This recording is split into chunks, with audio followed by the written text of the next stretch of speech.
Chapter 1. Wah! The sound rips through the 3 a.m. stillness of the royal nursery. It's a sound that never ever stops.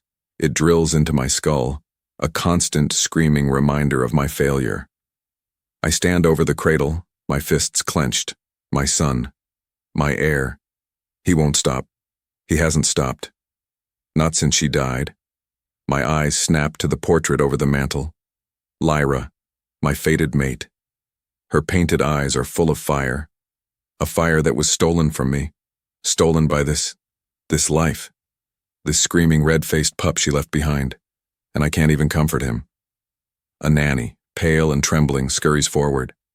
Your Majesty, perhaps a new herbal. Get out. The words are a low growl. But the physician. I said, get out. I slam my goblet down on the stone table. It doesn't just land, it shatters. A web of cracks explodes from the base, just like my control. Shards of crystal scatter across the floor. The nanny flinches, her eyes wide with terror. Then she's gone. Running. Good.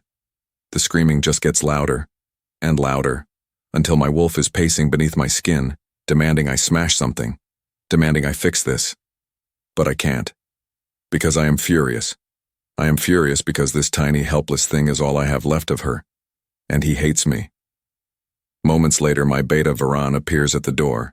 He's the only one who dares. He bows his head, not in fear, but in pity. I hate his pity. Your Majesty, the preparations are complete.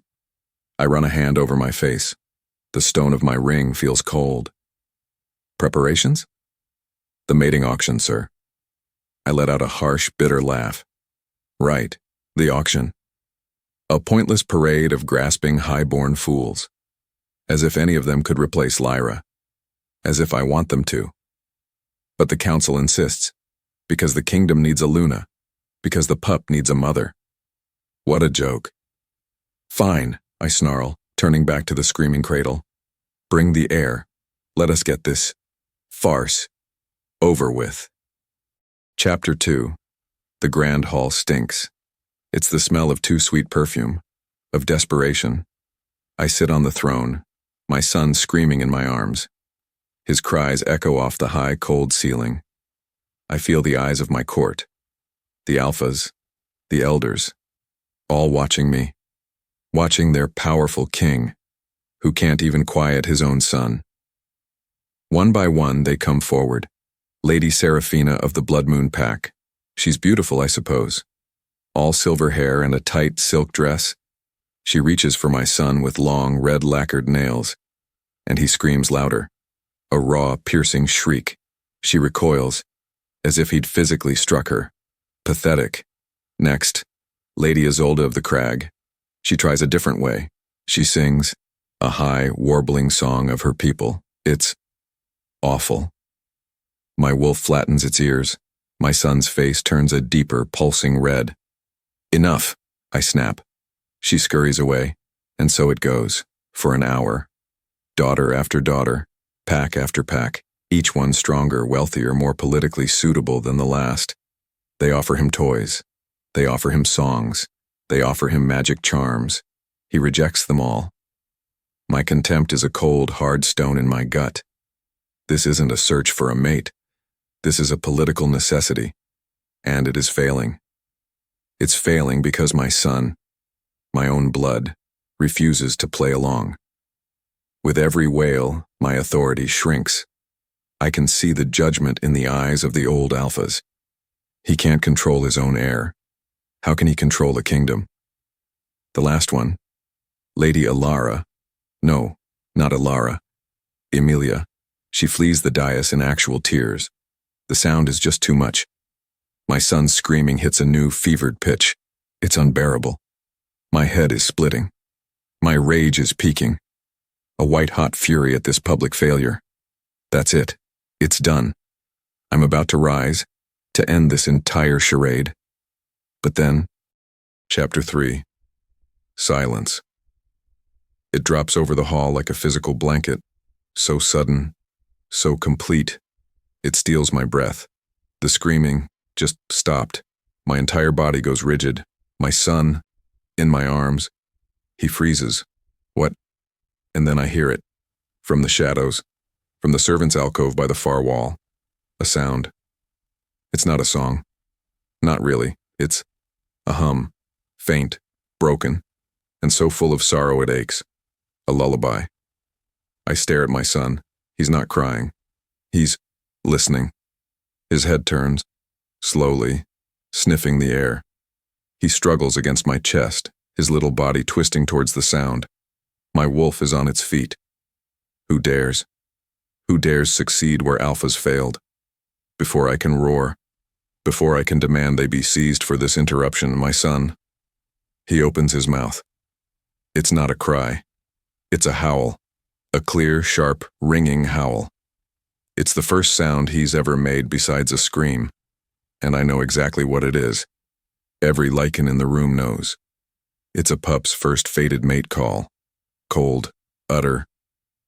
Disbelief crashes through me. No, no. He's a baby. He can't. The pup howls again, a desperate, yearning call, straight at the shadows. And in that moment the disbelief burns away, replaced by a white-hot, suffocating rage. The fates. They didn't just take Lyra. Now, they mock me. My son, my heir, has just fated himself. To what? My gaze follows his. My voice is deadly calm. Seize her. Scene end. Chapter 4. The court is silent. The kind of silence that roars. Two of my royal guard, warriors, both of them, march into the shadows. We hear a gasp, a small scuffle, and then they drag her out. My wolf snarls. She's nothing. She's a servant, dressed in rags that hang off her thin frame. Her hair is a mess of brown knots and there's a smudge of dirt on her cheek. She's shaking so hard I can see it from the throne. This is what the fates send me. This is the insult they hurl at my dead mate's memory. The girl, she's just a girl, maybe 18, 19, falls to her knees. She's staring at the marble floor, terrified. She smells of dust and lye soap and fear. I look at this. Nobody. This filth from the kitchens. And I look at my son. The pup is reaching for her. His little hands are grasping at the air, his knuckles white. He's not howling anymore, but he's making a new sound. A low, frustrated whine. He wants her. My public humiliation is complete. I wanted to kill her. In that second, my wolf wanted to rip her throat out for this cosmic mockery. For existing. But then, the pup's whine threatens to turn back into that god-awful scream. He's trapped me. My own son. My own blood. He has sealed my fate. And hers. I look at the girl. I look at my court. At the alphas watching me. Waiting to see how their king handles this disaster. They want to see if I am weak. I will not be weak. I will be king. I will control this. Chapter 5. The silence stretches. The girl, Ilara. That's the name whispering through the court. Ilara. She's still shaking. Her head bowed. I stand from the throne. My voice doesn't boom. It cuts. It cuts through the tension like cold steel. You. She flinches, as if I'd struck her. Good. I look at her. This nothing. And I make my decree. You will not be Luna. A collective gasp from the court. The girl's head jerks up, shock and terror warring in her wide, plain eyes. You will not be my mate. I let the words hang. I let them sting. This is my will, against the fate's mockery. You are a cure, I snarl. A tool. My son, my heir, has chosen you as his keeper, and that is all you will ever be. I walk down the steps of the dais, until I am looming over her. She smells even more terrified now. You will be held in the nursery. You will not leave, not without my permission. You will not speak to anyone, not without my permission. I lean in, my voice dropping to a whisper only she can hear. You are my son's property. I see her. Her soul just break. The tiny spark of hope that was in her eyes, it just dies. A bitter, hollow satisfaction fills my chest. I did it. I punished her. I punished the fates. I've reasserted my control. I turn my back on her, a signal of utter dismissal. Guards, I command, my voice ringing with finality. Take her. As they haul her to her feet, this new, unsuitable element in my life, I ignore the whine of my son. I've brought the insult into my home, but I am still king. Chapter 6. That night, there was silence. A deep, profound, unnatural silence that pulled me from my work. It was so quiet. It felt wrong. It was the first real quiet in this wing of the castle since Lyra. My wolf paced, the pup. Before I could move, my feet were already carrying me down the hall, drawn by the lack of sound. I stopped in the doorway of the royal nursery, and I saw her. She was in the rocking chair, Lyra's rocking chair, the one my mate had picked out from the winter market. The sight of her in it, a servant, filth. It was a white-hot spike of rage in my gut. But then, I looked at the cradle. My son, he was asleep, not just quiet, peacefully, deeply, asleep. His little chest rose and fell.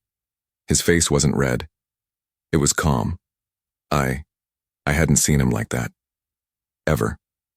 A war started inside me. This profound, drowning relief from the silence. It crashed against my revulsion. It crashed against the stabbing grief. This should have been Lyra's role. This girl, this nothing, had stolen it.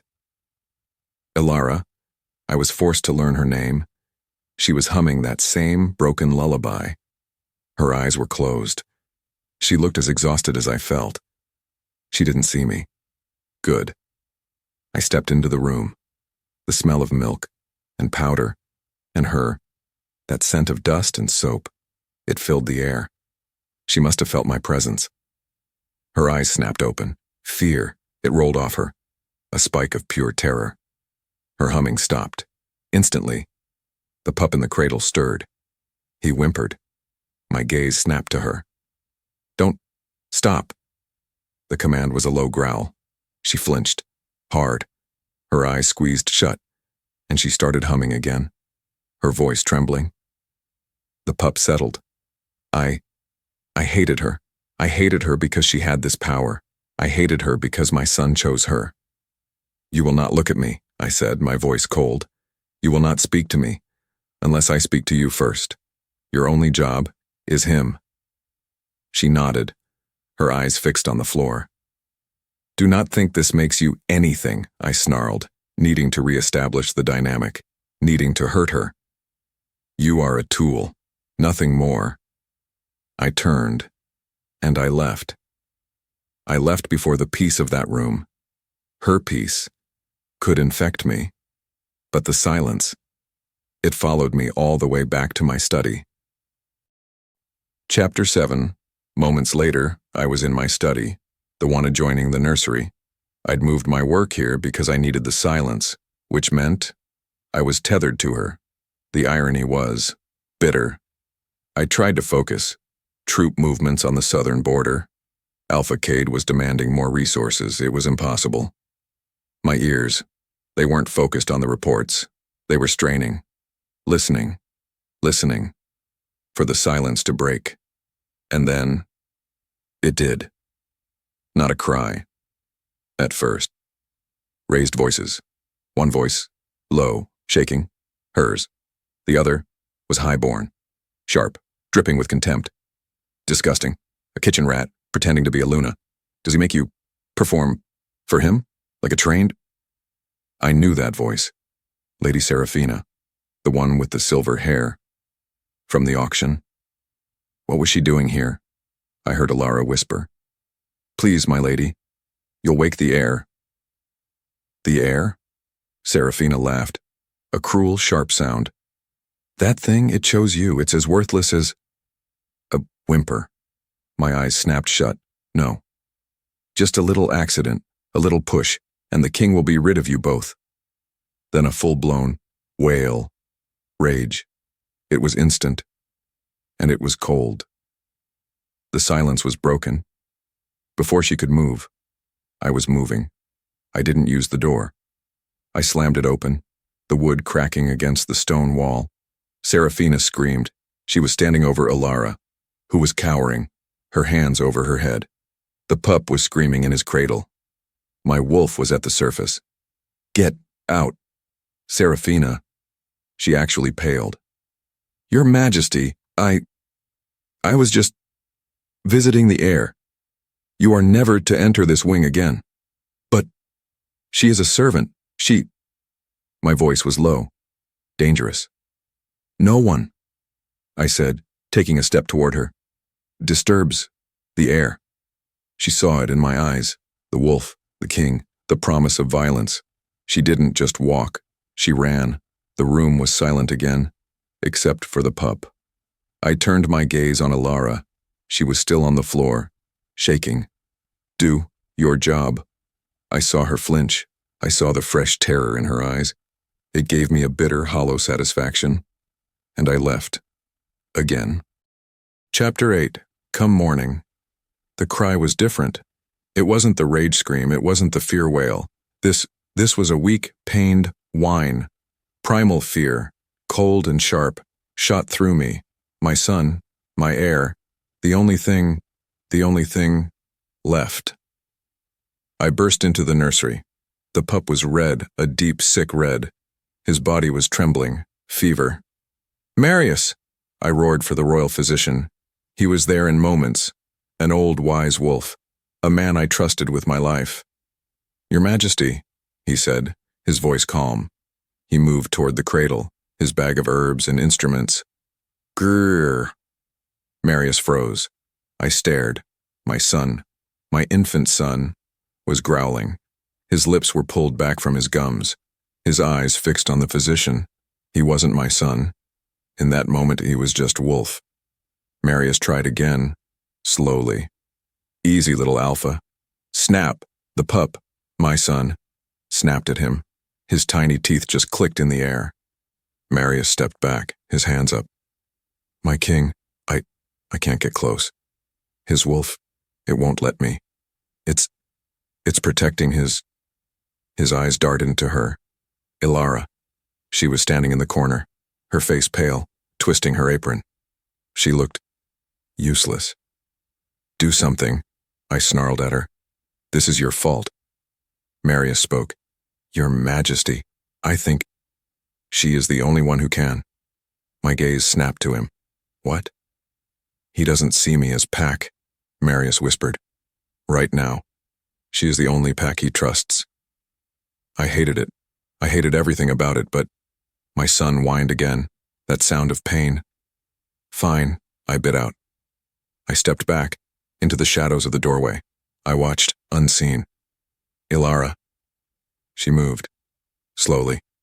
She didn't go for the physician's tools. She didn't panic. Without thinking, she dipped a cloth in a bowl of cool water. She went to the cradle. The pup growled at her. And she just ignored it. "I know," she whispered, her voice shaking, but soft. "I know it hurts, but you have to be brave." She started to hum. That damned lullaby. And she laid the cool cloth on his forehead. The pup's growl softened. It turned into a whimper. She kept humming, and she gently wiped his arms, his chest. I watched, my heart pounding, as the angry red of his skin began to fade. I watched as his trembling began to slow. She used a simple, worthless piece of knowledge, and it worked. Within minutes, my son was asleep, a real, healing sleep. In that moment, I saw her, not as a tool, not as just a sound. She had a genuine, nurturing ability.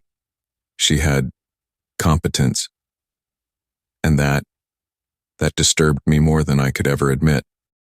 Chapter 9. I was forced to hold the war council in my study, the one adjoining the nursery. I, the king, was forced to listen to reports of border skirmishes, of rogue wolves, while humming drifted through the closed door. It was humiliating. I sat at the head of my table. The scent of old maps and leather and my alphas, it all mingled with the faint, maddening sound of her. My alphas, they pretended not to hear it. But I saw. I saw the way their eyes flickered to the door. I saw their tight jaws. He is ruled by his nursery. The raids are getting worse, Your Majesty. Alpha Gundar said. He's an old grizzled wolf, his face a map of scars. My men say they've never seen the humming. It got a little louder. My focus shattered. I lost his words. My gaze snapped to the door. Gundar stopped talking. The silence in the study was heavy. To make things worse, Gundar. He looked at the door, and then he looked at me. Your Majesty, Kyle, this is unseemly. My head snapped back. Unseemly, Gundar? This situation. He waved a hand toward the door. The girl. She has distracted you. The court whispers. This obsession with a servant. It makes you look weak. My wolf snapped. It wasn't a choice, it wasn't a thought, it was instinct. A low growl ripped from my chest. Weak? She is a tool, Kale. Nothing more. Get rid of the girl. Find another way. Without thinking, I was on my feet. My chair crashed to the floor. My son's health, I snarled, my voice a low, dangerous rumble, is my only concern. The alphas froze. Even I froze. The words just came out. Why? Why did I defend it? I wasn't defending her. I was defending my son, my asset, the silence, right? Gundar, he slowly bowed his head. As you say, my king. But the damage was done. I stared at the door, this thin piece of wood separating my duty from my problem. Get out, I whispered. Majesty? Get out, all of you! They scrambled. They left me alone, with the sound of my own harsh breathing, and her damned humming. Chapter 10. Later that night, I was drawn back. I was pacing my chambers, restless. My wolf, it was agitated, edgy after my outburst at the council. But the nursery was quiet. It was a different kind of quiet. Not the 3 a.m., exhausted, broken lullaby quiet. This was a happy quiet, as if pulled by a string. I found myself walking to the nursery door. I expected to find them sleeping. Instead, I saw the pup, my son. He was on a thick fur rug. He was older now, a few months. He could crawl. And she, Alara, was on the floor with him. The moonlight. It spilled in from the tall windows, making her soft. She wasn't humming. She was playing. She had a small stuffed wolf, a toy, one of Lyra's. She was hiding it behind her back. Where did it go? Where did the wolf? My son. He was focused. His head was tilted, his eyes bright. Boo! She whispered, popping the toy out, and a sound, a gurgle, a real, happy sound. My son, he laughed, a laugh. I had never heard that sound before. Never. Not from him. My world tilted. The sound, it was like a single point of bright, warm light in the suffocating, cold darkness of my grief. It pierced me. It hurt. This joy, this laugh, it was real. She, a nobody, a tool. She wasn't just silencing him. She was giving my son joy. A joy I couldn't give him. A joy Lyra would never. In the span of a breath, my entire perception of her, it just shattered. She wasn't a tool. She was something. She must have felt me. Her head. She turned. She saw me. And just like that, everything changed. Her smile. The one that had made my son laugh. It didn't just fade. It died. Her body went rigid. Her eyes, they went wide with that old familiar terror. She flinched. She flinched away from me, and the moment, the light, it was gone, smashed. She scrambled to her feet, bowing her head. Your Majesty, I'm sorry. We were, he was, I couldn't speak. I just turned, and I left. My mind, my soul, in total turmoil. Chapter 11, I couldn't rest. That laugh, the sound of it, and then the look on her face, the terror. I found myself standing at her door again. I didn't know why. I needed to understand why her. What was this? Was this some kind of magic? A trick? She was standing by the window, her back to me, just watching the moon. She didn't hear me this time. The song, my voice, it was rough. It sounded strange. She screamed, a small terrified gasp, and she spun around, falling into a low curtsy. My king. The song, I repeated. I had to know. The lullaby. Where did you learn it? I wasn't commanding. I was asking. I'd never asked her anything. Her voice trembled. She wouldn't look at me. Her eyes, they were fixed on my boots. I don't know, Your Majesty. A flicker of my old rage. Don't lie to me. I'm not, she whispered, and, oh, she was crying. Silent tears. They were just falling. It's the only thing I remember. Remember? From what? She took a breath, a shaky, broken breath. From my mother. My blood ran cold before she died. The moment their eyes locked, no, my eyes locked on her. A lost mother. The same theme, the same cosmic cruelty that defined my entire broken world. I had come in here looking for an answer, for a reason, and the fates, they gave me this. They gave me a connection.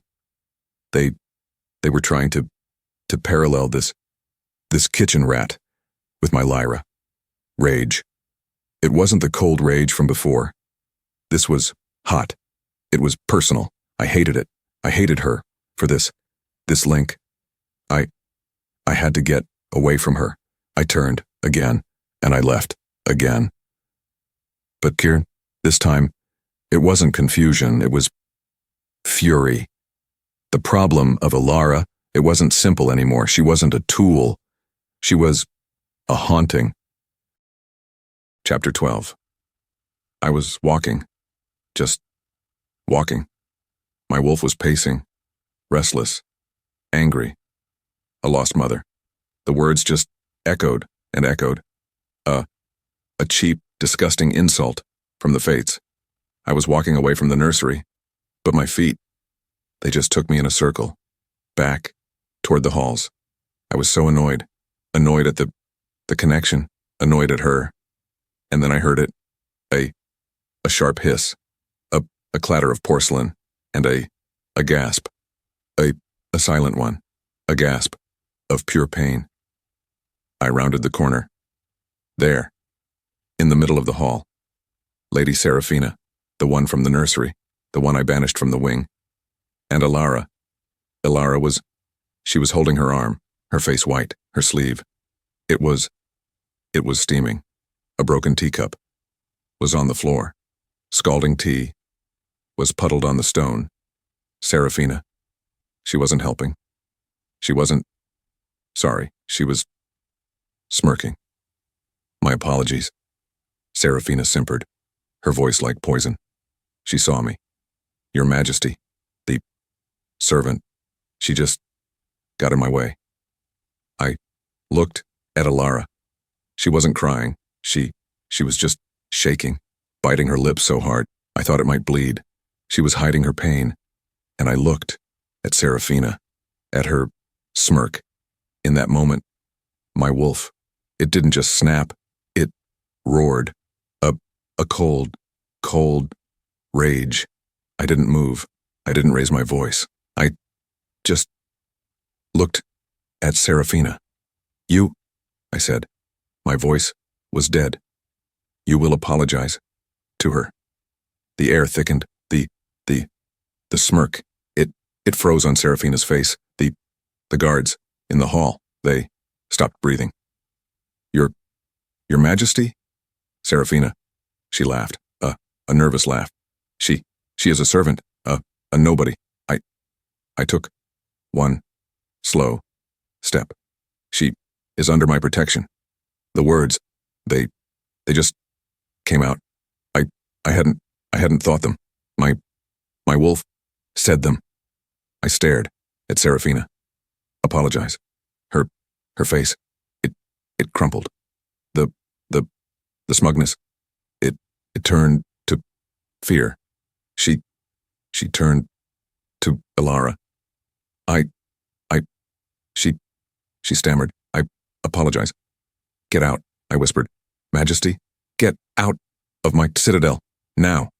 She ran, her expensive silk dress rustling as she fled.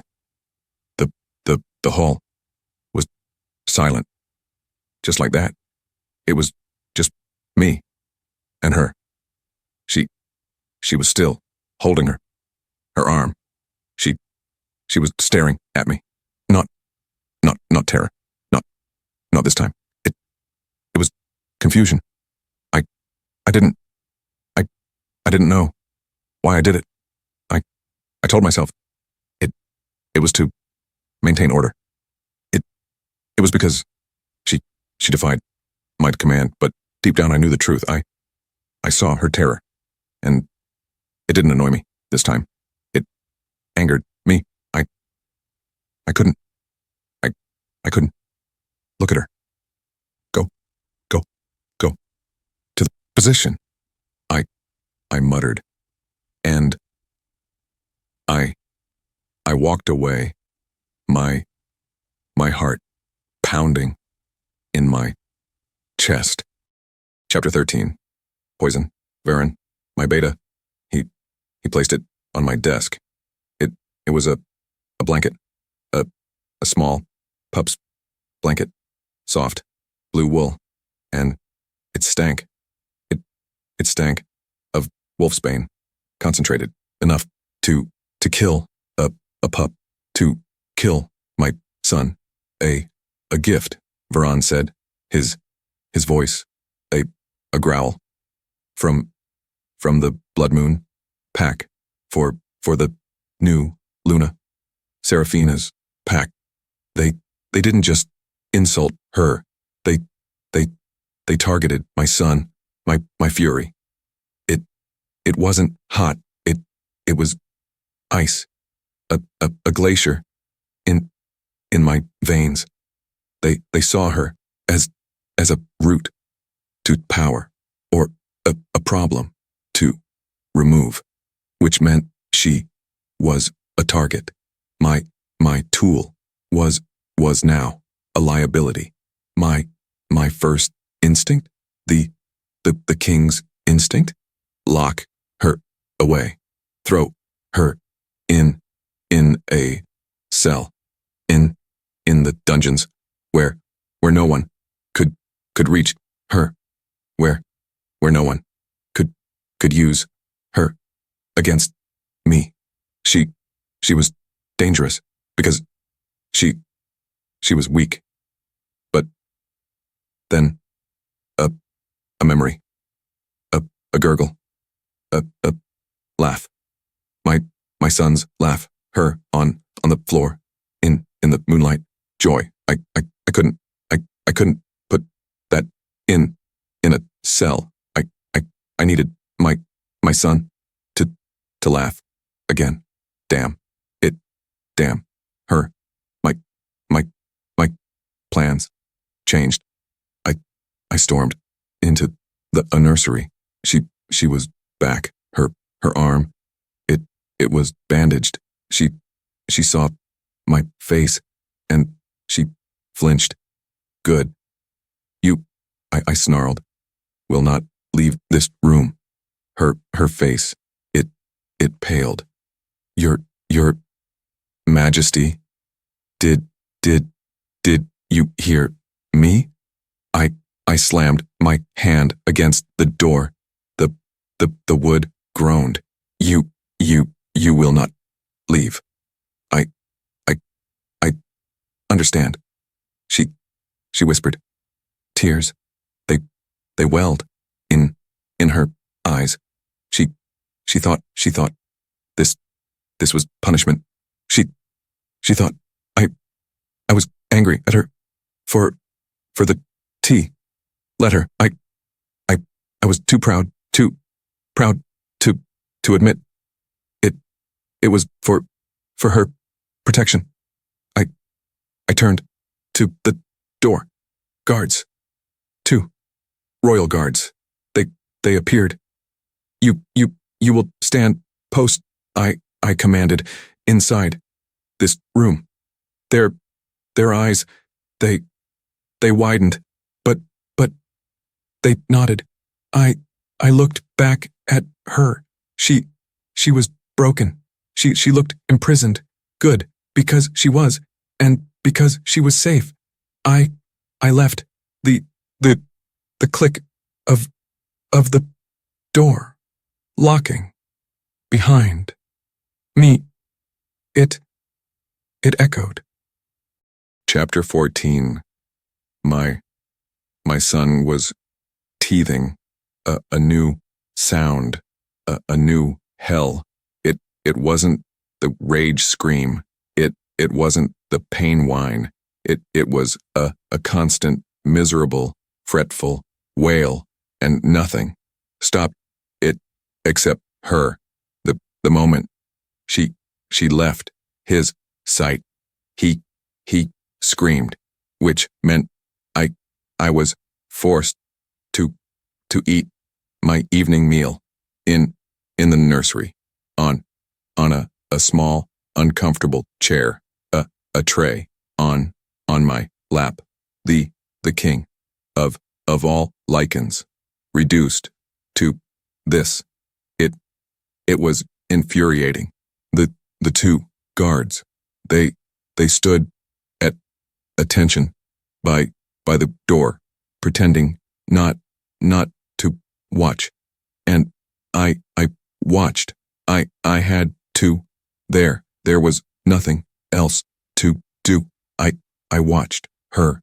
She was walking back and forth, the pup in her arms. She was humming that damned lullaby over and over. She was thinner than before, pale, exhausted.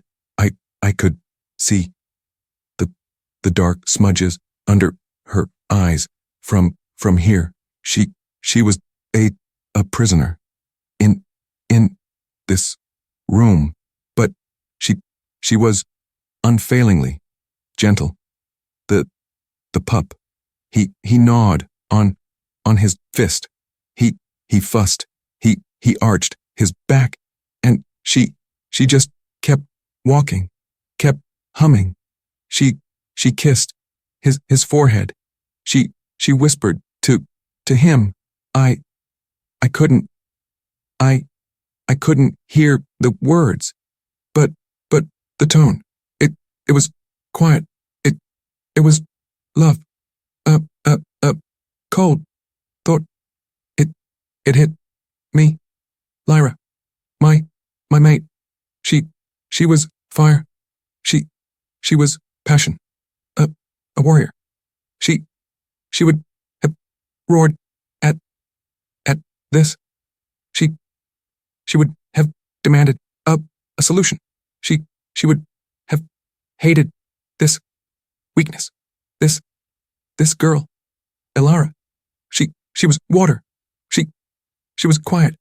She endured. She absorbed the pain. She soothed. They were opposites, night and day.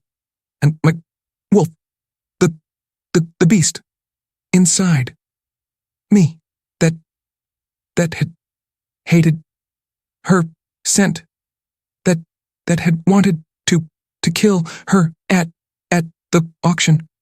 It was silent. It wasn't snarling. It wasn't pacing. It was just watching her with my pup. I put my fork down. My food. It was cold. I was dangerously close to seeing her. Not as a tool, not as a servant, but as a person, and that terrified me more than any rogue army. Chapter 15. A person. The thought, it terrified me. I was back in the nursery. I had to check on the pup. That was the reason. It was, she was there, in the corner, organizing linens. She was keeping her back to me. Good. She was learning. But then she reached up for a shelf and her sleeve. It pulled. I saw it, the bandage, the white linen on her arm, the burn. My king sighed. It snarled. Ignore. It is weakness. It is nothing. But my wolf, the one that was just watching, it pricked its ears. It whined a low, soft sound in my chest. I didn't want to ask. I knew it was dangerous, because kindness is a weapon. I can't control my mouth. It opened. The physician. My voice. It was low, gruff, awkward. She froze. Her whole body just stopped. Did he tend to the burn? As the silence stretched, she turned. Slowly. So slowly. Her eyes. They were huge with shock.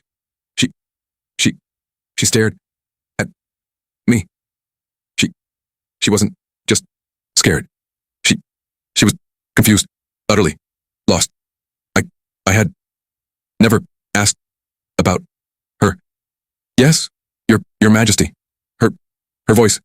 It was barely a whisper. He did it is healing. Good. The word it jumped out. Why did I say that? I saw it. She flinched at my kindness. She thought it was a trick, and that angered me more than her fear. Just do your job, I muttered. I turned my back on her confusion. I felt a strange, unwelcome pull, a single thread, and I hated it. Chapter 16. The pup was fussy. Alara. She was sleeping, finally, an exhausted, dead sleep in her small servant's cot across the room. I wouldn't let her wake, because deep down, I knew she was breaking.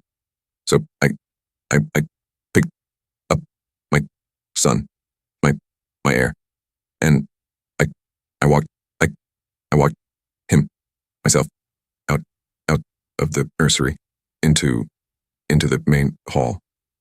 It was afternoon. The court was full, and they saw their king alone, pacing with his heir, and they knew Why? Because the servant was sleeping. The whispers, they started at first just a hiss. He keeps her like a pet, dishonors the late Luna's memory. She has bewitched him, the kitchen rat, my wolf. It stirred. It wanted to snarl. It wanted to silence them. But then a voice. It cut through. My king. It was Lord Valerius, and an old wolf. One of Lyra's staunchest allies. He had cried at her funeral. He stood in my path. This obsession. He said, his voice thick with disgust. It is a stain on her name. He dared. He dared to speak her name. My grief. It rose up like bile. He was right. This was a dishonor. I should agree. I should banish Ilara. I should end this farce. But then I remembered the poisoned blanket. I remembered the laugh. My son in my arms. He fussed. He whined. This wasn't about Lyra. Not anymore. Lyra. I snarled. The word tearing from my throat is gone. Valerius. He flinched. The hall went dead silent. My son. I said, pulling the pup closer. Is not. I stepped forward, forcing the old wolf to step back. I will protect him, and I will protect the one who protects him. I said it out loud to all of them. It wasn't just an order anymore. It was a vow. I had publicly tied my honor to her. I pushed past Valerius. I left them all choking on their whispers. I had chosen, and just like that, I knew there was no turning back. Chapter 17. The vow. It cost me. That night, I couldn't sleep. My wolf was prowling, restless. Lyra, her name. It felt like ash in my mouth. I had defended another against her memory. I needed her. I needed to feel her. I went to my study, to the locked drawer. I pulled it out. Her journal, the leather. It was soft, worn. It still smelled faintly of her, of roses and steel. My hands, they were shaking. I opened it. Her writing, strong, bold. I turned to the last pages. When she was pregnant, my eyes, they scanned the words. The pup, he kicks like a warrior. Kale, he is worried. I laughed at him. A pain so sharp, it stabbed my chest. I remembered that day. I kept reading. I am scared. I am so scared. I hope I am good mother like mine was. I will sing him her song, the song of the hidden moon, the dove, and the wolf. My blood. It stopped. It turned to ice. The dove and the wolf. I knew those words. No, no, no, no, without thinking. I was moving. I flew from the study. I ran to the nursery. I didn't open the door. I listened. She was humming. The pup must be fussy. Her voice. It was low, clear, and this time she wasn't just humming. She was singing, whispering the words. Sleep, sleep, my little dove. Sleep, sleep, my little wolf. The moon, she hides for you. It was the same song. The same damn song. Impossible. It wasn't comfort. It wasn't a connection. It was blasphemy. It was theft. How does this kitchen rat know my dead mate's sacred family lullaby? I didn't feel connection. I felt rage. A new, darker, colder rage. A violation. This wasn't a gift from the fates. This was a curse. A twisted, sick joke. I slammed my fist against the wall. Inside, the singing stopped. The pup started to cry. Good. Let him cry. Chapter 18. The pup was crying, and I was glad. My fist, it throbbed. The stone of the hall was cold. Theft. She stole Lyra's song, a holy song. My rage. It was ice.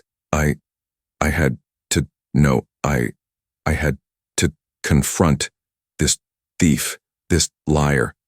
I didn't knock. I slammed the nursery door open. How? I roared. The word.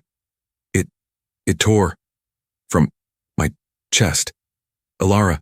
She screamed. A real scream. She jumped back from the cradle as if I were fire. How did you know it? Your Majesty, I don't. The song. I stalked toward her. The guards at the door. They tensed, but they dared not move. You stole it from her journal?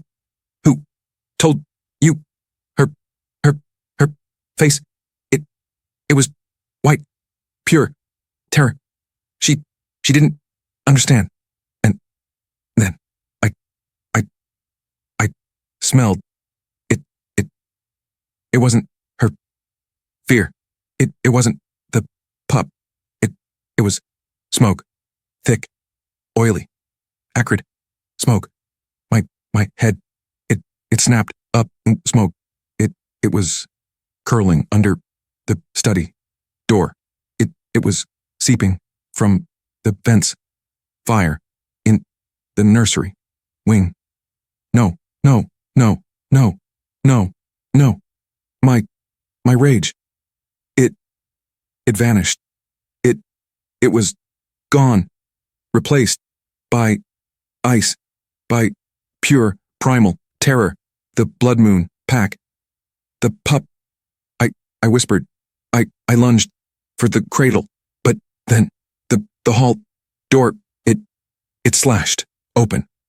A wall of smoke. Black, choking smoke. The guards, they shouted. The alarm bells, they started to ring. Fire. It wasn't in the study. It was in the hall. They lit the wing to kill them both. Get him. I roared at Ilara. I ran to the window to break it, to get air, and the smoke, it poured in behind me. It was everywhere. I couldn't see. My eyes, they burned. Ilara, I shouted. Silence. I couldn't hear the pup. I couldn't hear her. My son. My son. He was gone. Cutting routine. No way, my world. It ended. Gone. He was gone. Just like Lyra. Fire. It was fire. Again. Oh, I roared. A sound that wasn't human. I ran back into the smoke. It was so thick. I couldn't breathe. Ilara, I screamed her name. The name I hated. It tore my throat. I tripped over something soft. Her. She was on the floor, face down, unconscious, dead. My grief. It hit me like a mountain. But then I saw she wasn't near the door. She wasn't trying to escape. She was next to the linen chest, the big cedar chest. Her body. She had thrown it over the chest, shielding it. No, it couldn't be. With a snarl, I shoved her limp body off it. I tore the lid open, inside, wrapped in wet blankets, coughing, but alive. My son, he was alive. She saved him. She saved my son. She didn't run. She didn't save herself. She saved him. I snatched my son. I held him tight. My goal, it was clear. Get him out. Get him safe. I had him. I should run, but I stopped. I looked down at her, Ilara, so still, so pale, her hair singed, her face covered in soot. Deja vu. It hit me, suffocating me. Lyra, fire, death. I was losing her too. This girl, this thief, this nobody.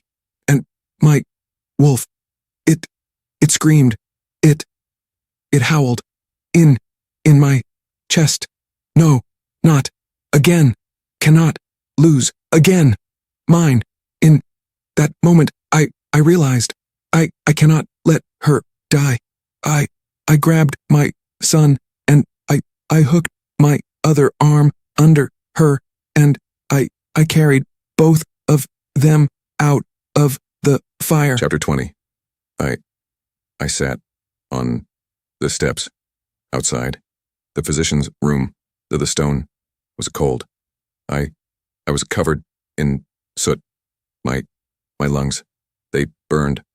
My son, he was safe. He was checked. He was fine. And he was screaming. He was in my arms. And he was screaming. That old sound. That rage scream. The one I thought I would never hear again. But this time, it was worse. So much worse, because now I knew why he wasn't crying at me. He was crying for her. I was back at day one, but everything was broken. My pride, my rage, my loyalty to Lyra's ghost. All of it kept me blind. I saw it now. She sacrificed herself for my son, for my blood. Deep down, I knew the truth.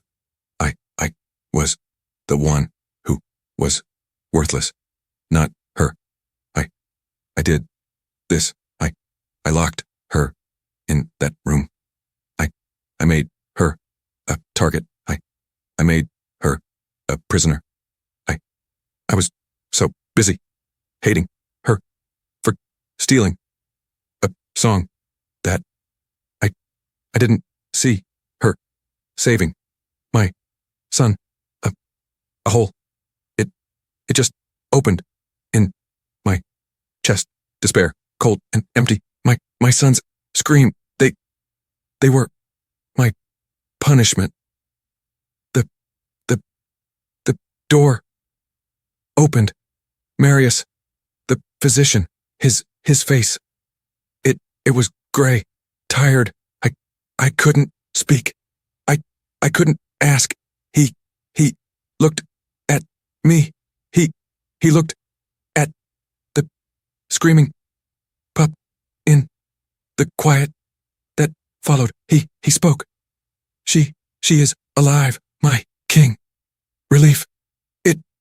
It hit me so hard. My world tilted. But no, always but she is weak. The smoke, it damaged her lungs. She is drifting. He looked at the pup. She is calling for him. Chapter 21. She is calling for him. Marius's word. They hung in the cold air. My son. He screamed. He screamed for her, and she was dying for him. A choice. My pride. It roared. No, don't go in there. Don't show weakness. She is a servant. But then, my son, he arched his back, a shriek of pure grief. His grief, not mine. Her world tilted. No, my world. Deep down, I knew the truth. My pride. It didn't matter. My past. It didn't matter. Only the scream mattered. I stood up on shaking legs. I looked at Marius. I didn't ask. I walked past him into the sick room. The smell.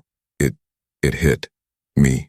Herbs, bitter herbs, and in sickness, and an ash. The smell of her. She was small, so small in the big bed. As the wind shifted, I saw her face, pale like milk, her lips cracked, her arm bandaged, bright white. She was vulnerable, completely broken, and she was the strongest person I had ever met. My son's screams. They bounced off the walls slowly, so slowly. I walked to the bed. She didn't open her eyes. She was muttering, whimpering. Pup, little wolf, safe. My throat, it closed.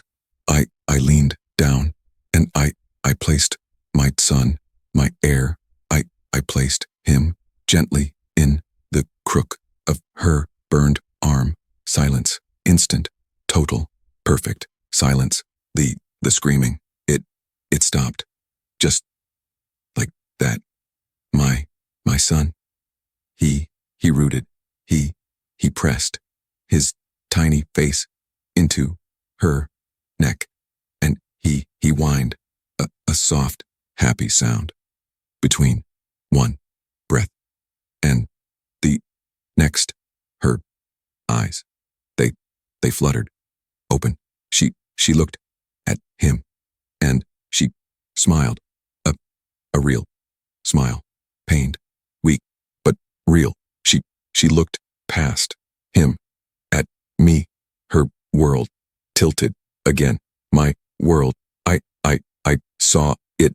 The fates, they didn't insult me. They didn't mock me. They gave me a second chance at life, at family, at healing. And I had been too blind with grief to see it. My vulnerability, it wasn't weakness. It was terrifying. I felt gentle. Rest, I said. My voice, it was rough, broken. And for the first time, it wasn't an order. It was a Chapter 22. plea. I sat in my study, my real study. The charred smell.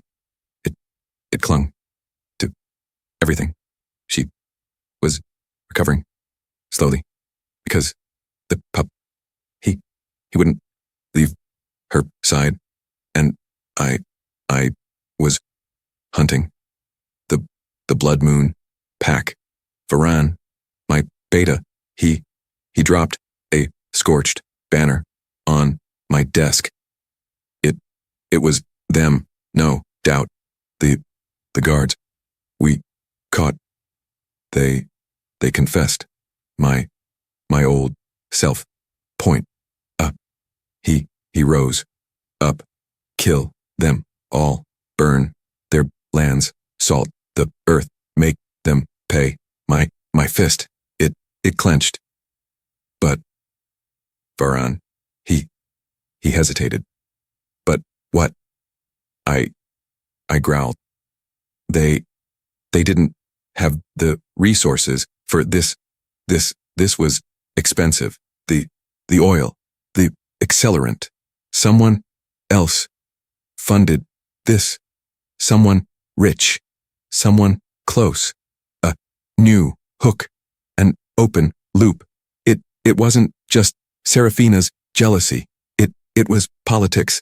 Someone wanted Ilara dead because she controlled the heir, and my old rage, it stopped because revenge, it was about my past. It was about my grief for Lyra. I looked at the charred doorway to the nursery. I thought of her smile, that weak, pained smile. This wasn't about revenge. This was about justice. This was about protection. His protection, her protection, my goal.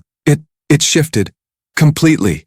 I couldn't hide her anymore.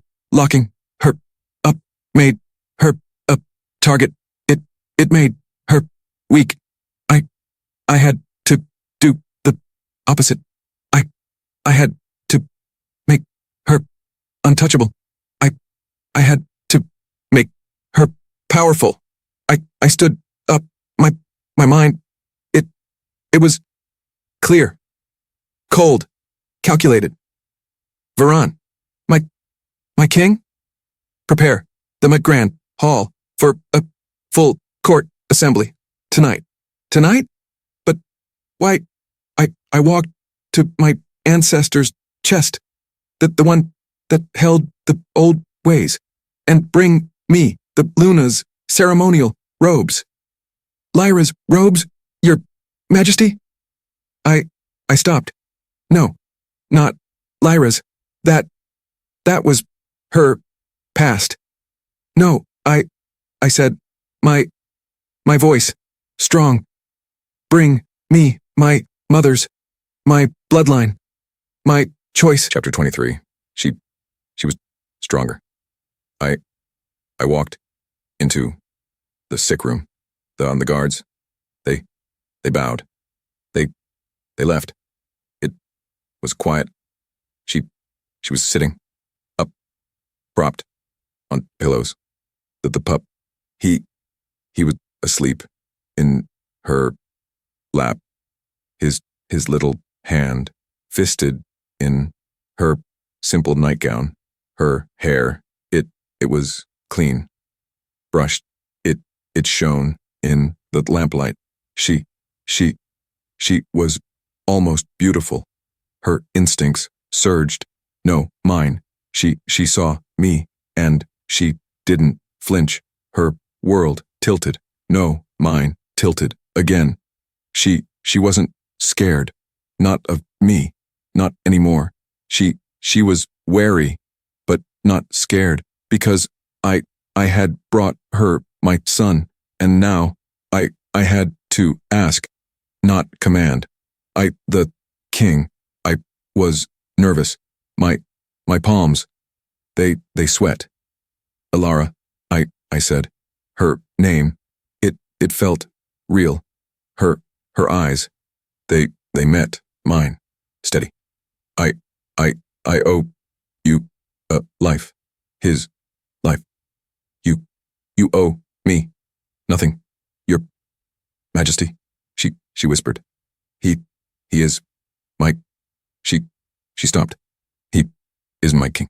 No, that wasn't what she meant.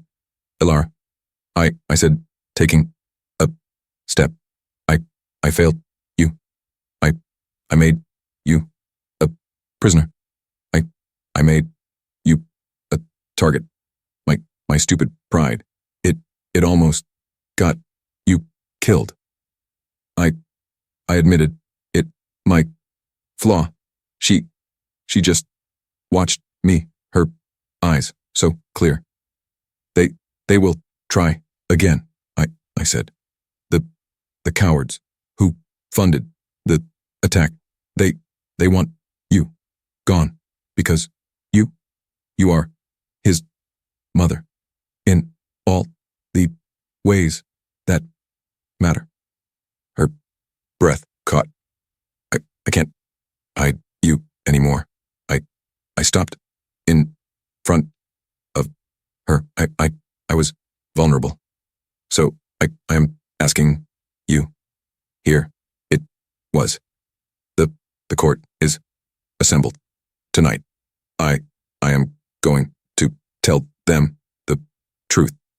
I am going to show them who tried to kill my heir. I took a breath. Will you stand with me? Her eyes, they searched mine. She wasn't looking at a king. She was looking at a man, a broken man, asking for help. Stand with you? She whispered. How? Not as my prisoner, I said, my voice thick. Not as a servant, but as his mother, as the woman who saved him. I held out my hand, not to pull, not to take, to offer. The silence roared. She looked at my hand. She looked at our sleeping son, and she let it happen, slowly, trembling. She lifted her hand, the one that wasn't burned, and she placed it in mine. For him, she nodded. A single tear. It rolled down her cheek, but she wasn't crying from fear. Her soul answered, and mine settled. Chapter 24. My hand was shaking. Or maybe it was hers. I couldn't tell. We stood outside the grand hall. The doors, they were 20 feet tall, closed. On the other side, everyone was waiting. The whole world. Alara, she was in my mother's robes. Simple, blue, velvet, not Lyra's fiery red. It was hers. She was pale, terrified, but she was here. She held our son. He was quiet, just looking, watching her. I can't, she whispered, her voice trembling. Kyle, I'm no one. Kyle. She used my name. I stopped. I turned. I looked at her, not as a king. You are not no one, I said. My voice, low, fierce. You are everything to him, and that makes you everything to me. Do not let them see you shake. I didn't know if I said it for her or for me. I squeezed her hand once. Together, I whispered. I nodded to the guards, and the doors opened. Silence. A thousand eyes. They hit us like arrows. The smell of incense and shock. I saw them, all of them. Gundar, Valerius, all the alphas.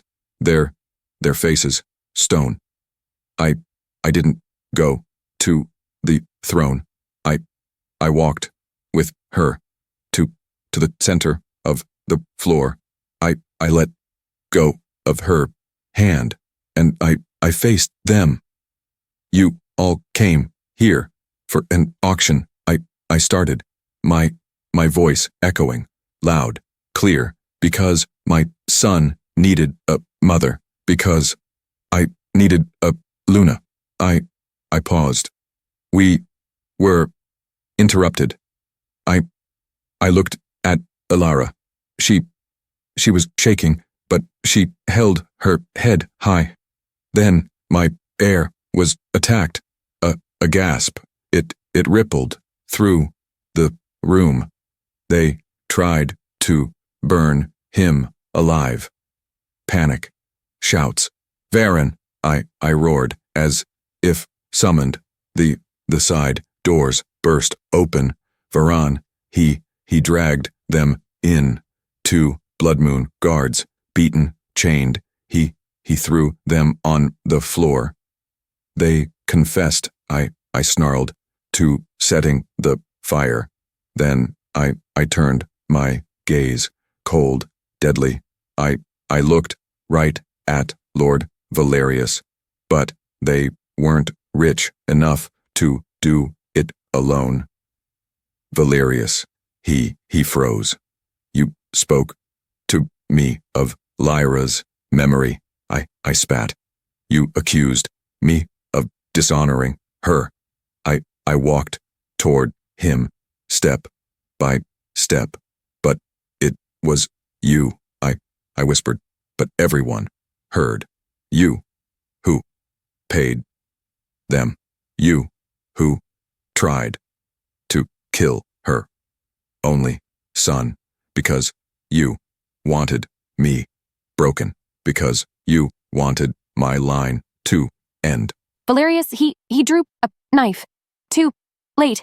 Varan tackled him. It was over. The tension broke. I turned back to the silent court, and I confessed. He was almost right. I said, my voice breaking just once. I was a fool. I was so loyal to a memory, so blind with grief that I spat on the gift the fates gave me. I looked at Elara, this girl, this survivor. I was blind, but my son, he knew. I walked back to her. He chose his mother. I stood next to her, shoulder to shoulder, and I shouted, my voice ringing with finality, with power. I choose my Luna. I ignored the shock. I ignored the gasps. I took her hand. I took my son, and I led them out of the hall together. Chapter 25. Later. Much later. We weren't in the nursery. We weren't in the sick room. We were in my chambers, the royal chambers. A fire crackled, a safe, warm fire. The pup. He was asleep in his new cradle, beside our bed. He was quiet, finally, truly quiet. The screaming, it was over. The noise in my kingdom, in my head, it was gone. Elara, she was standing by the window, still in my mother's robes. She was watching the snow fall. I stood behind her. I didn't touch her. As the silence roared, she spoke. Kale. Her voice trembled just a little. It wasn't a question. It was a test, just to see if it was real. Her name hung in the air. No, my name. It settled something deep in my chest. Something that had been broken for so long. I'm here, I said softly. She turned. Her eyes, they were clear, not scared, not confused, just her. Why, she whispered, why did you do that for me? I'm still no one. I shook my head. This was it. The final truth. I reached out slowly, so she could pull away. She didn't. I touched her hand, the one that was burned.